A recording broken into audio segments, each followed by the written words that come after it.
Who's the lady behind Daddy? Lily's whispered question slices through the darkness of her bedroom, piercing my chest like a shard of ice.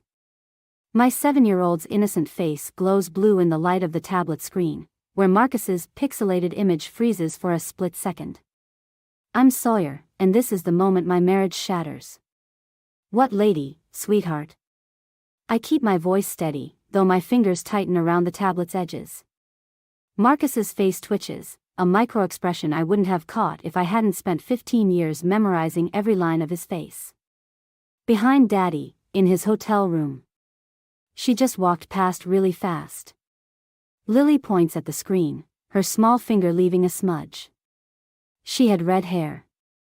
Marcus laughs, but it's too sharp, too quick. Princess, there's no one here.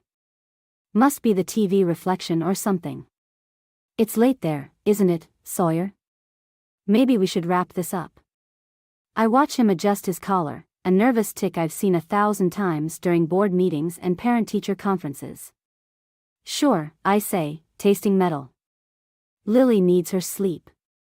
Night, Daddy. Love you. Lily blows a kiss at the screen. Love you too, Princess. His smile doesn't reach his eyes. Sawyer, I'll call you tomorrow about the connection drops. Or he drops it. Same difference. Lily yawns, already forgetting about the mysterious lady as she snuggles into her unicorn sheets. I kiss her forehead, breathing in the strawberry scent of her shampoo, trying to anchor myself in this moment before the storm I feel building breaks loose. Mommy? Her voice is already heavy with sleep. Yes, baby. Is Daddy coming home soon? The question hangs in the air like smoke. Marcus is supposed to be in Seattle for 3 more days, closing a deal that could make or break his firm. Alone. In meetings. Not in his hotel room with a redhead at 11 at night. Soon, I lie, hating myself for it. Sweet dreams, love. I walk down the hallway to our bedroom, my bedroom now, really, since Marcus started traveling so much. The house feels too quiet, too empty, like a stage set waiting for the drama to unfold. My phone buzzes with a text from Emma, wine emergency. I'm free. My fingers hover over the keyboard. Emma's been my best friend since college, the one person who saw through Marcus's charm from the start. Not tonight, I type back. Tomorrow? I need this night to think, to plan, to let the rage building in my chest crystallize into something useful. The signs were there, the late nights, the password changes, the new cologne. I just didn't want to see them. Opening my laptop, I pull up Marcus's social media accounts. Nothing obvious, he's too smart for that. But there's always a trail if you know where to look. I start with his firm's website, scanning through staff photos until I find her, the new senior partner with copper hair and a smile that could cut glass. Vivian Morrison. My screen fills with her LinkedIn profile, her achievements, her carefully curated professional image. But it's the photo that catches my eye. She's wearing a necklace I recognize. The same one I saw in a jewelry store receipt Marcus accidentally left in his jacket last month. The pieces click into place like a lock tumbling open. I close the laptop, my mind already racing ahead to what comes next. Marcus thinks he's so clever, so careful. He has no idea what's coming. Because here's the thing about betrayal, it's not just about the act itself. It's about the lies, the manipulation, the slow erosion of trust that comes before. And now, thanks to our daughter's innocent observation, I have what I need, the first thread to unravel his carefully constructed facade. I pick up my phone again and text Emma, changed my mind. Bring the wine. We have work to do.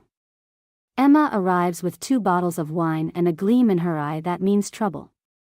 We're halfway through the first bottle when my brother Jasper shows up unannounced, his police detective badge still clipped to his belt.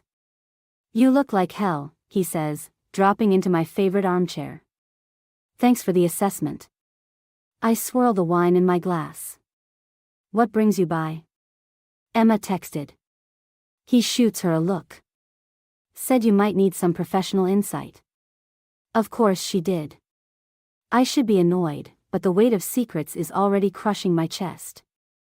Lily saw something during Marcus's video call tonight. Someone, actually. Jasper leans forward, his expression shifting from concerned brother to detective. Tell me. I do.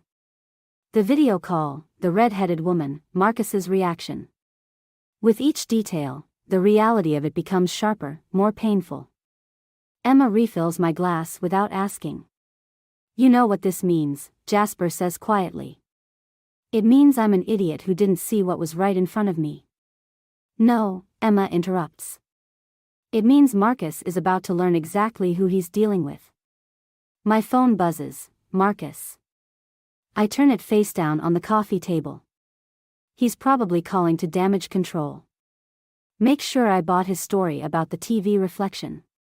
Speaking of stories, Jasper pulls out his phone. Remember that charity gala at Marcus's firm last month? The one you couldn't attend because Lily was sick. My stomach twists. What about it? He pulls up a photo on his phone.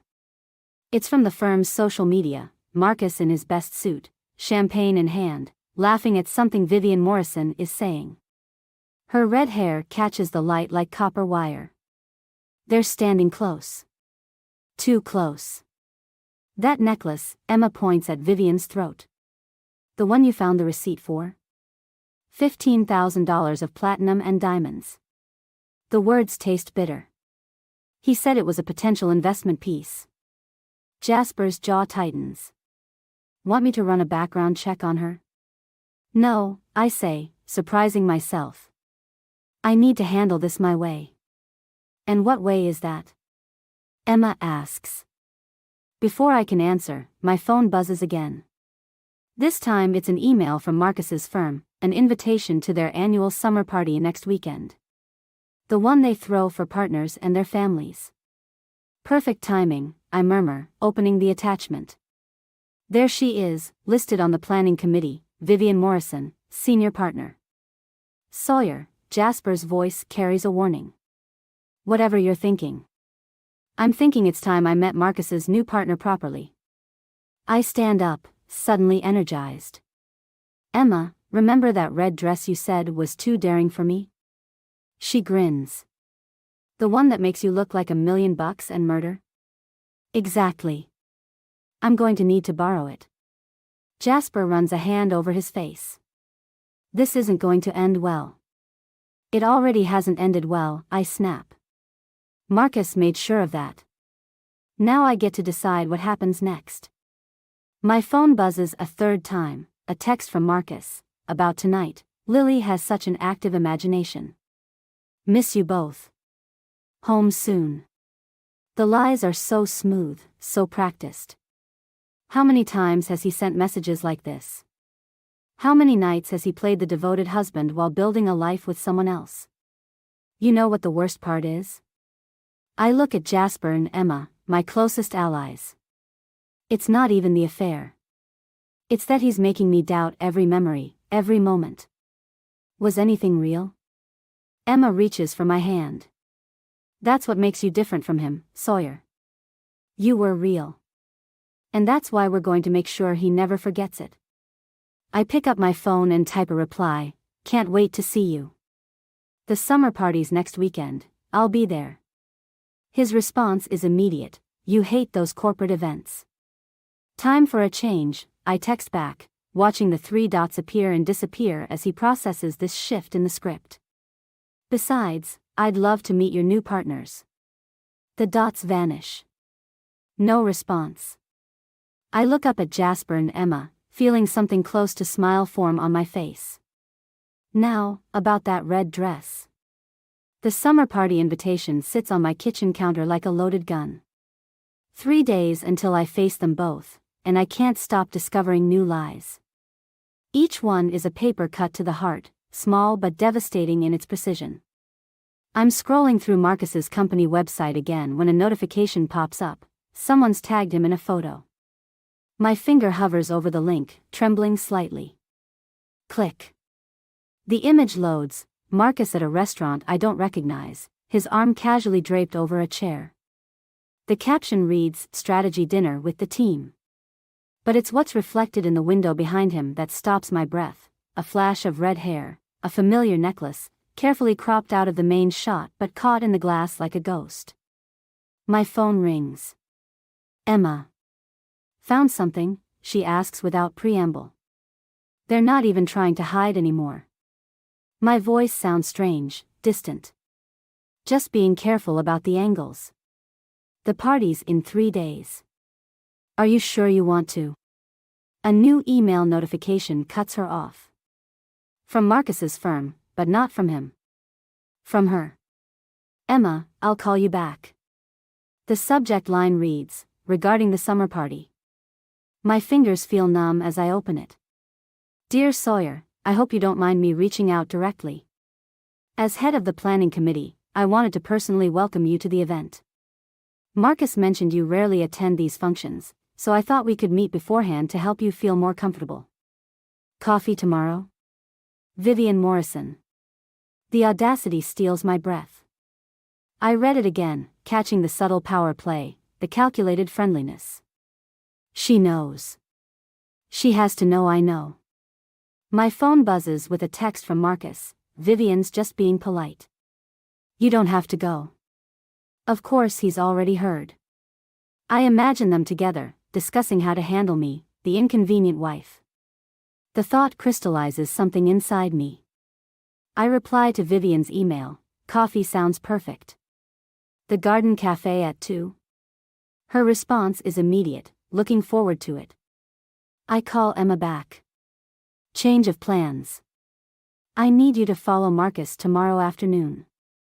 "Why? What's happening?" "I'm having coffee with his mistress." Silence. Then, "Holy shit, Sawyer. There's more." I forward her the photo with the reflection. "Look at the date stamp. 3 months ago. That necklace? He bought it for her the next day. Using your joint account," Emma finishes. "That's why you found the receipt." Exactly. But here's what I just realized, that restaurant? It's right next to the jewelry store. He didn't even try to hide the location. Just assumed I'd never connect the dots. My laptop pings, another notification. Someone's created a new Instagram account and tagged Marcus in old photos. Lots of them. The username makes my stomach lurch, VM private. "Emma," my voice shakes, I think she's starting to crack too. I click through the photos, Marcus and Vivian at various work events over the past year. Each one carefully staged to look professional, but the progression is clear. The way they stand closer in each shot. The lingering looks. The inside jokes in the captions. "She's marking her territory," Emma says softly. Question is, why now? My phone lights up with another text, this time from Jasper. "Got the financial records you asked for. You need to see this. Now." I have to go, I tell Emma. "But tomorrow. I'll follow Marcus while you have coffee with the other woman. Just, be careful, Sawyer. This feels like a trap." I laugh, but there's no humor in it. Of course it is. But here's what they don't understand. I'm not the same woman who used to avoid these parties because they made me uncomfortable. That woman died the moment our daughter saw what they tried to hide. I end the call and open Jasper's message. The document he's attached makes my blood run cold. Bank transfers, property records, a paper trail leading to something much bigger than an affair. Tomorrow, I'll have coffee with Vivian Morrison. I'll smile and play my part. But now I know, this isn't just about a cheating husband. This is about fraud, conspiracy, and millions of dollars that shouldn't exist. And they have no idea that I've found their real secret. The Garden Cafe feels too bright, too normal for what I'm about to do. Vivian Morrison sits at a corner table, copper hair gleaming under vintage Edison bulbs, that $15,000 necklace catching the light. "Sawyer," she stands, extending her hand. "I'm so glad you came." Her grip is firm, confident. I notice she's chosen a seat that gives her a clear view of both entrances. So has Emma, positioned at the coffee bar, pretending to work on her laptop. Marcus was surprised you agreed to meet, Vivian says, settling back into her chair. Was he? I stir my coffee, watching the cream create perfect spirals. Funny, he didn't mention that during our call last night. A micro-expression flickers across her face, surprise, maybe concern. You spoke last night? Lily loves her bedtime calls with Daddy. I let that hang there, watching her process the mention of my daughter. Her smile tightens. She sounds adorable. Marcus shows me pictures sometimes. The casual admission hits like a slap, but I keep my voice steady. I'm sure he does. Along with the financial records? Now the smile vanishes completely. I'm not sure what you mean. I pull out my phone, slide it across the table. On the screen is a document Jasper sent me, wire transfers, shell companies, dates that coincide perfectly with her promotion to senior partner. Interesting timing, I say. Your partnership announcement came right after that first transfer of $2 million to an offshore account in the Caymans. She doesn't touch the phone. Doesn't even look at it. You should be careful, Sawyer. You're making accusations about things you don't understand. Oh, I understand perfectly. The affair was just cover, wasn't it? A convenient distraction while you and Marcus moved the money. Did you seduce him, or was he just a willing participant in both betrayals? Her laugh is soft, dangerous. You think you're so clever, finding breadcrumbs we left for you to find. Tell me, does your detective brother know about Marcus's other accounts? The ones in Singapore? The question hits me like ice water. Jasper hadn't mentioned Singapore. There's so much you don't know, Vivian continues, leaning forward. About Marcus, about the firm, about me. Did you really think I'd meet you without insurance? My phone buzzes, a text from Emma. Marcus just entered the back door. Speaking of insurance, I say, standing up. You might want to check your private Instagram account. The one you created to document your relationship with Marcus? I took screenshots. All of them. Those photos prove nothing. No, but the metadata embedded in them proves everything. Dates, locations, timestamps that match perfectly with those financial transfers. Quite the paper trail you two created. Marcus appears behind her, his face ashen. Sawyer, stop. Why? Afraid I'll tell her about Geneva? Vivian's head snaps toward Marcus. What about Geneva? I gather my things, savoring the confusion on both their faces. Oh, you didn't know? Ask him about the account he opened there last week. The one with only his name on it. Marcus? Vivian's voice has lost its confidence. Don't worry, I say, dropping cash on the table for my untouched coffee. I'm sure he has a perfectly reasonable explanation for why he's planning to run with all the money. Just like he had reasonable explanations for all those late nights at the office. I walk away, hearing them start to argue in harsh whispers. Emma falls into step beside me as we exit. That was brutal, she says. You okay? No. My hands are shaking now that it's over. But I will be. Did you send everything to Jasper? Already done. He's waiting for us at his office with the FBI's Financial Crimes Unit. I take one last look through the cafe window. Marcus and Vivian are both on their phones now, faces tight with panic. They've forgotten I can still see them, too focused on damage control to notice they're being watched. Just like they never noticed me at all, until it was too late. Let's go, I tell Emma. The real work starts now. Jasper's office feels like a war room. Financial records cover his desk, sticky notes create a web of connections on his whiteboard, and 3 FBI agents hover over laptops, tracking Marcus's digital footprints. He's booking flights, Agent Shen says, not looking up from her screen. Multiple destinations, different aliases. And Vivian? I ask, watching the data stream across their monitors. Still in her office, making calls. Lots of calls. Jasper hands me a coffee. You rattled them both pretty hard at that cafe. My phone buzzes, Marcus calling. Again. I silence it, adding to the growing list of missed calls since our confrontation yesterday. The summer party's tomorrow night, Emma reminds me, scrolling through her phone. Half the firm's already talking about Marcus and Vivian's fight at the cafe. Someone posted a video. Perfect timing, Agent Shen says. We'll have teams in place, but we need them to actually attempt the transfer before we can. My phone lights up with a text from Lily's school.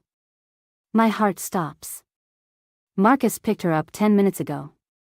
The room goes silent. He's never picked her up without telling me first. Never. Track his phone, Jasper barks at the agents. Now. My hands shake as I dial the school. The secretary's voice is apologetic. He's on the approved list, Mrs. Bennett. He said you knew. I hang up, already moving toward the door. Emma grabs my arm. Wait, she says. He's trying to force you to talk to him. Don't give him that power. He has my daughter. And 3 FBI teams tracking his every move, Jasper reminds me. He won't leave the city with her. He can't. My phone buzzes again, a text from Marcus. We need to talk. Come home. Home. Where I haven't slept since finding those transfers. Where Lily's drawings still cover the fridge, where family photos hide the truth behind perfect smiles. He's at your house, Agent Shin confirms. Phone signal stable. I'm going, I say, cutting off Jasper's protest. But I'm wearing a wire. 20 minutes later, I pull into our driveway. Marcus's car is there, next to Lily's pink bicycle. Through the window, I can see them in the kitchen. He's making her grilled cheese, her favorite after-school snack. Playing the devoted father while using her as a bargaining chip. My phone buzzes one last time before I reach the door. Remember the Geneva account? 2 can play that game. I freeze, my hand on the doorknob. He's bluffing. He has to be. The door opens before I can turn the key. Marcus stands there, his perfect facade showing cracks around the edges. Mommy. Lily runs past him, hugging my legs. Daddy's making lunch. Want some? Sure, baby. I stroke her hair, meeting Marcus's gaze over her head. Why don't you go set the table? She bounces away, leaving us in charged silence. That was quite a show at the cafe, Marcus says quietly. Very dramatic. Very public. Taking our daughter without telling me, that's your response? You left me no choice. He steps closer, voice dropping. You have no idea what you've started. The people involved, the money at stake. The people who don't know about your private accounts? I match his tone. The ones who think you're all in this together? A muscle twitches in his jaw. You need to back off, Sawyer. For Lily's sake. Don't you dare use her against me. I'm trying to protect her. He runs a hand through his hair, a tell I've seen 1,000 times when he's losing control. There are things you don't understand. Daddy. The cheese is burning. He turns toward the kitchen, then back to me.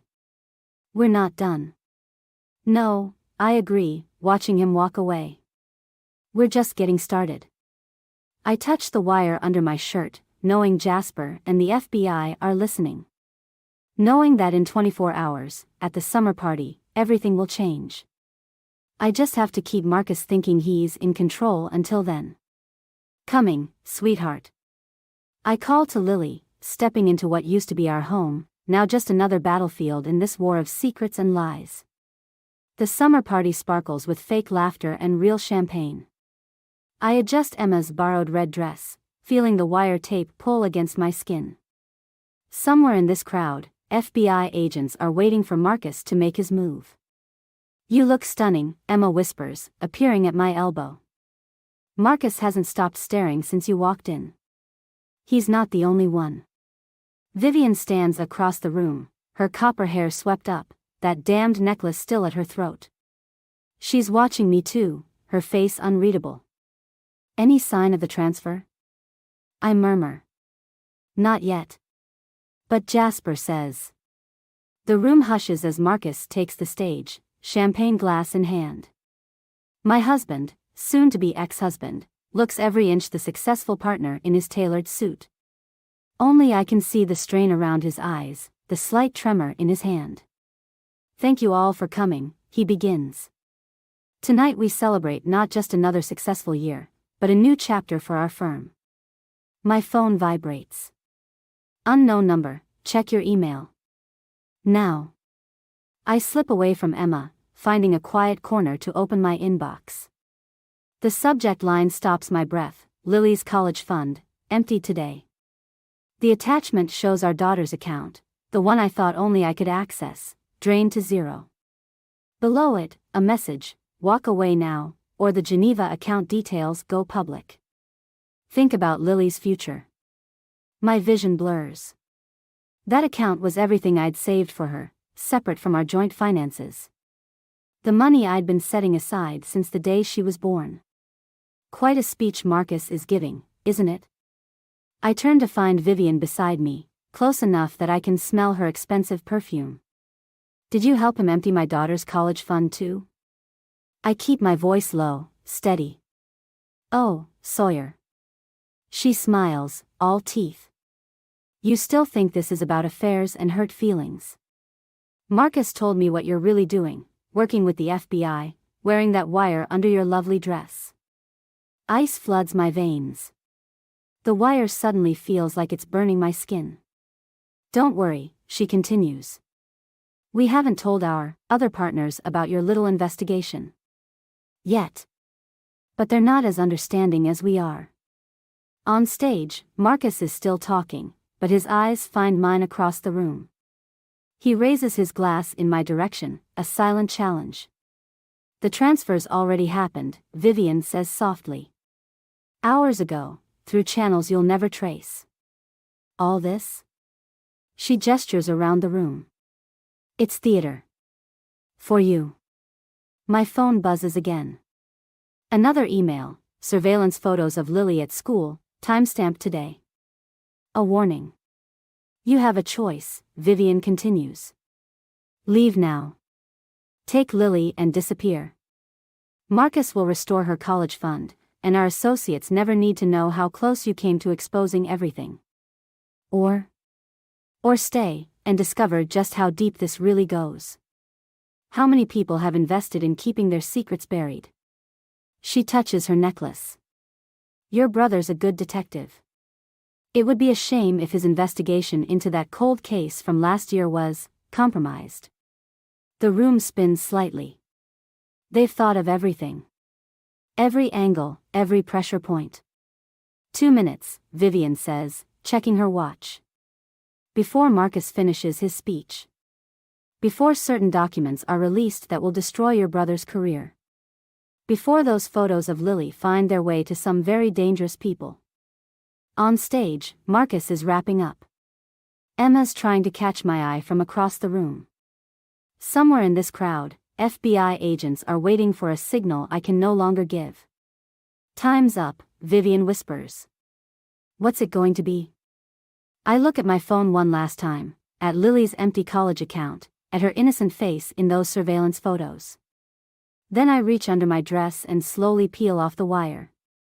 Vivian's smile widens as I drop it into her outstretched hand. Smart choice, she says. The exit's that way. Don't worry about saying goodbye. I walk toward the door on legs that barely feel real, leaving behind everything, the investigation, the evidence, the justice I thought I could find. They've won. And the worst part is, I'm letting them. For Lily. Always for Lily. The parking garage is empty except for 3 cars, mine, Marcus's, and Vivian's. My heels echo against concrete as I walk toward their voices, arguing in harsh whispers behind a concrete pillar. I'm still wearing Emma's red dress, but the wire is gone. So is my phone. So is everything except the USB drive burning a hole in my clutch, the one thing they don't know about. It's done, Marcus is saying. She's neutralized. We should. You idiot.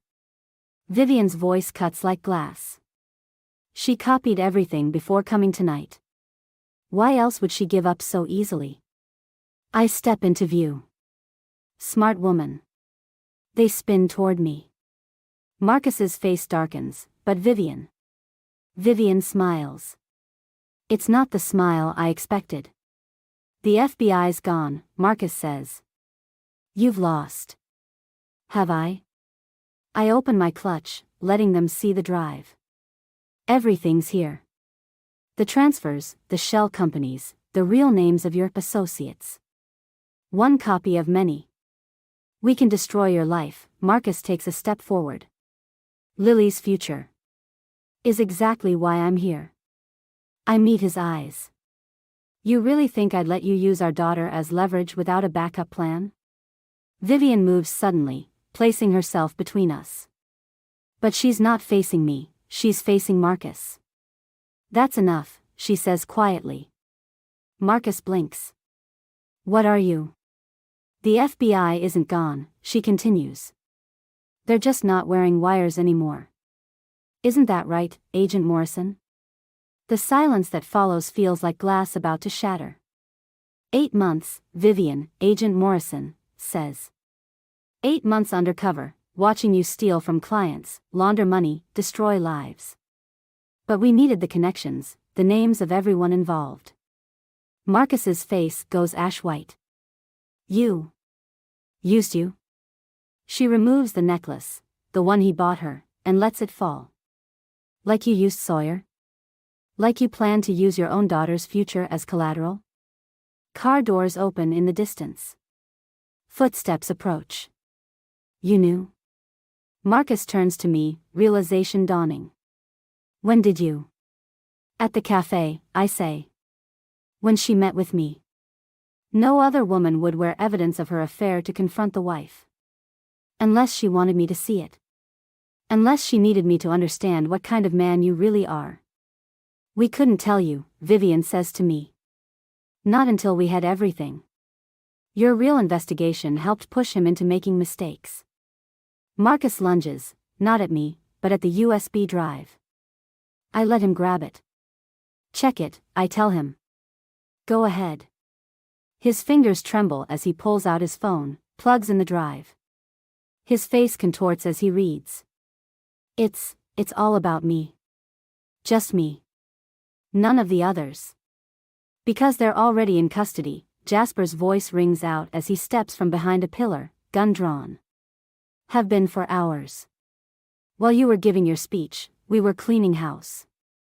FBI agents emerge from the shadows, surrounding us. Marcus's knees buckle. Agent Morrison, he whispers. Everything, the affair. Was my job, she says flatly. The worst part of it. But we needed you to trust me completely.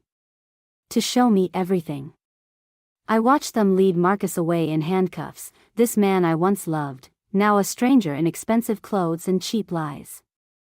Sawyer, Vivian, Agent Morrison, touches my arm. That moment in the ballroom, when I threatened Lily. I knew you'd choose her. Any good mother would. It's what made you perfect for this.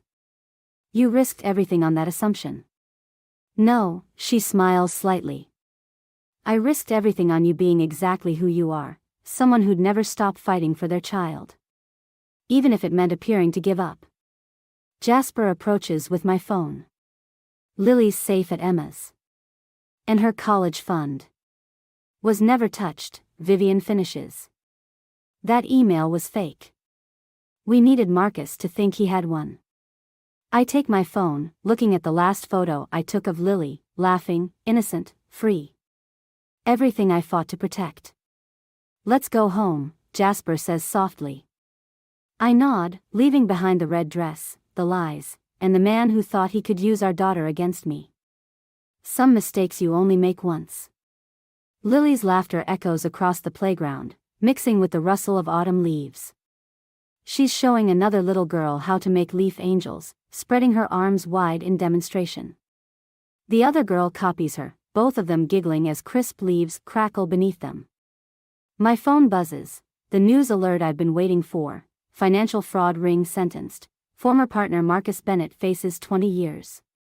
They got what they deserved, Emma says, settling beside me on the park bench. Most of them, anyway. She's right. Some of the bigger fish escaped, their connections too powerful, their tracks too well covered. But Marcus and his immediate circle weren't so lucky. Lily asked about him this morning, I say, watching my daughter create her leaf masterpiece. Asked if he'd be home for Christmas. What did you tell her? Before I can answer, my phone buzzes again. Agent Morrison, Vivian, last testimony wrapped. Thought you should know, he tried to make a deal, offering information about your brother's cold case. Turns out he was bluffing. Never had anything. Of course he didn't. His final attempt at leverage, as empty as everything else about him. Mommy, look. Lily runs over, leaves in her hair, cheeks flushed with excitement. Sarah's coming to my birthday next week. Can we have chocolate cake? I pull a leaf from her curls. Whatever you want, baby. She beams, running back to her new friend. I watch her go, remembering that night she saw Vivian in Marcus's hotel room. How one innocent observation brought down an empire of lies. You never answered my question, Emma nudges me. What did you tell her about Marcus? The truth. That sometimes people we love make choices that hurt others, and those choices have consequences. That her daddy made some bad decisions, but that doesn't change how much he loves her. Very diplomatic. I learned from the best. I gesture to my phone, where Vivian's message still glows. Speaking of which. I type a reply, thank you. For everything. Her response is immediate, no thanks needed. But if you're ever interested in a career change, the Bureau could use someone with your instincts. Emma reads over my shoulder and snorts. Federal Agent Sawyer. Has a ring to it. I think I've had enough of undercover work. I stand up, stretching. Besides, I start teaching next semester. Literature and ethics. Apparently my story about corporate fraud made quite an impression on the hiring committee. Professor Bennett, then? Professor Sawyer, I correct her. Some names were better off without. Lily waves from the playground, calling Sarah to look at something she's found. Probably another perfect leaf for her collection. She has her father's charm but none of his darkness, proof that some things can be inherited while others are chosen. My phone buzzes one final time. Unknown number, but I know who it is. The trust fund is restored. With interest. It's the least I can do. M. I delete the message without responding. Some debts can't be repaid with money, and some bridges stay burned. Ready to go, baby? I call to Lily. Aunt Emma's making dinner tonight. She runs over, dragging Sarah with her. Can Sarah come too? Please. I look at Sarah's mother, who's approaching with a warm smile. Another single mom, I'd learned, navigating her own path through life's complications. Actually, Sarah's mom says, I make a mean apple pie. If you'd like some company. Emma grins at me, eyebrows raised suggestively. I roll my eyes at her before turning back to Sarah's mom. We'd love some, I say, surprising myself with how much I mean it. As we walk to the parking lot, Lily and Sarah skipping ahead, I realize something. Revenge wasn't the answer I needed. Neither was justice, really. What I needed was this, the freedom to start again, to choose my own path, to show my daughter that life's greatest victories sometimes come disguised as defeats. And maybe, just maybe, to learn that some of the best chapters start after you think the story's over.